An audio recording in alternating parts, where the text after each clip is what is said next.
and welcome to Tuesday Tidbits on, what is it, April, whatever day it is. It doesn't matter. Whatever day it is. We are going to be talking a little bit today, and it's going to be a real nice quick one, on the basic building blocks of quilting. Thread.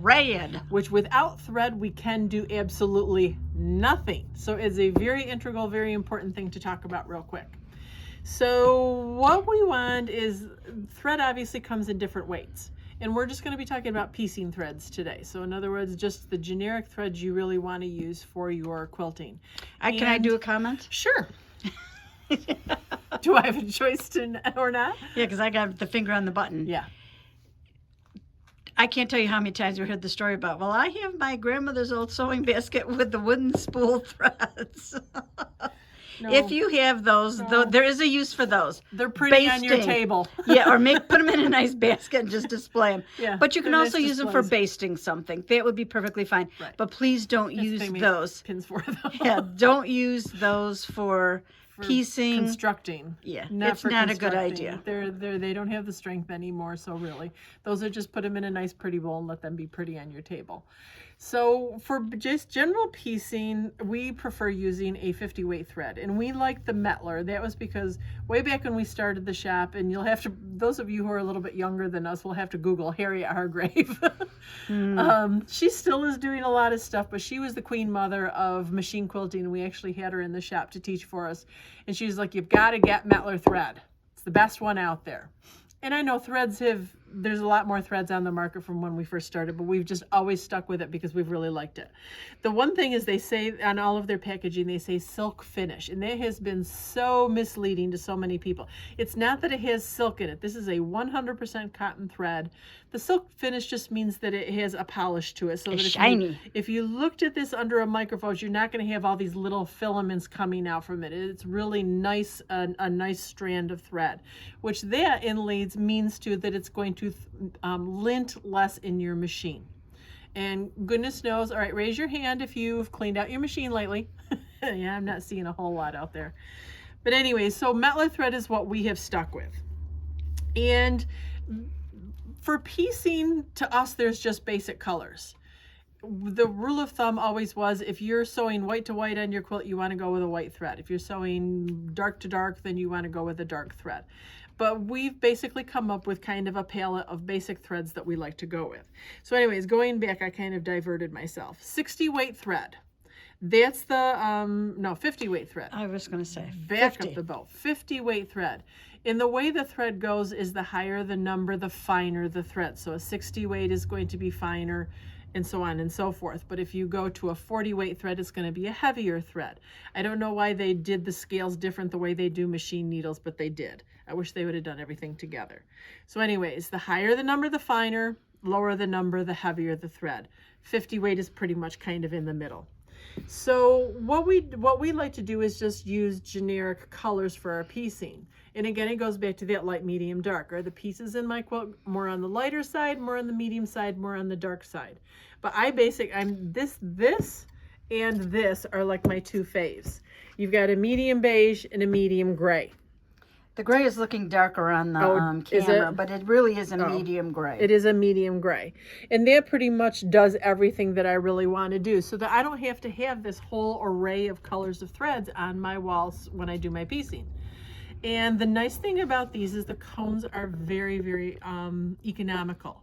They are the same as any of the smaller spools, but when we had the shop open, and of course prices have changed, when we had the shop open, because we used to sell them in just the regular big spools, there's the equivalent of over 3 of those in here, and those at the time, and I'm not saying now, at the time were like 7 something, and this was 14. So I mean, even at that time, you were almost getting a spool free.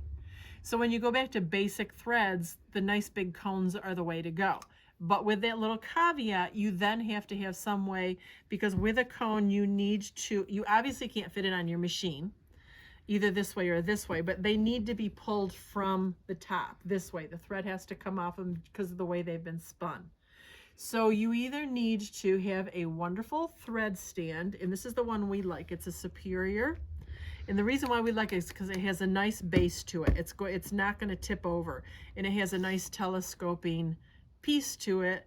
And it's very easy to put together. It comes out of the box. This little piece is out. You just tuck that in the hole, and then this piece goes in, and there's a little screw to tighten. So very, very easy.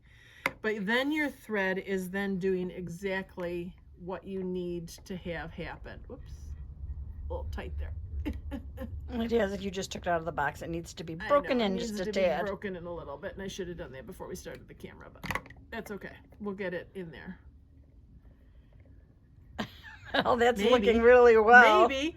If not, you There can we always go. just thread it in. There we go. Alrighty. Oops, now I pulled it back out again. But anyways, so you get the idea of the thread stand. So it's going to pull the thread up the way that it's supposed to. And then the thread stand just sits behind your machine. Don't put it on the edge, on the side. You don't want to do that, because surprisingly enough, the little hand wheel creates just enough of a breeze that it might suck it in there, and then you get like a whole, you're going to be taking a visit to your machine dealer and have it fixed. So anyways, what we've done on the website is we've come up with a nice palette of colors. We've got a light, medium, and dark in the beige tones, light, medium, dark in the gray tones. No, we just got a medium and a darker in the, or a light and a dark. We didn't find the light gray. Oh, okay. So sorry, 2 colors on the gray. 2 colors on the gray. And then like the black and white, which are normal. And then navies, like a couple of greens, a couple of the cranberry browns, that kind of a thing. So, and the cones sell for $14.25 a cone. And what we're doing for you this week is we're doing $2 off a cone. Okay, so is there anything else? Because I know we wanted to make this just one kind of quick. Well, I did want to say one comment regarding last week's video. And we got a very, very nice email from a lady, because one of Kim's kits was called Keeping Room.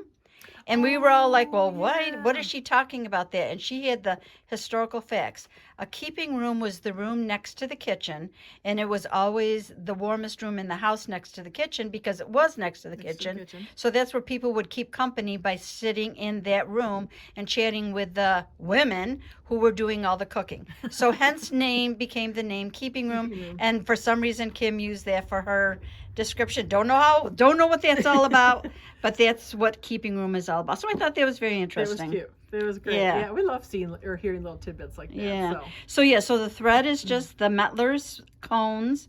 There's going to be 13 of them on the website. Yep. And they will all be $2 off for the week. That for will be the your week. Treat yourself sale this week. Yes. So, and again, and this stuff doesn't go bad. I mean, probably would I sit it on a windowsill? No, you want to keep it out of direct sunlight, but it's 100% cotton thread, and it's great. We've used it for the last 30 some odd years. And have had no problems. And have loved it. So I think that's all we're doing for this week. So we will catch you next time. Bye.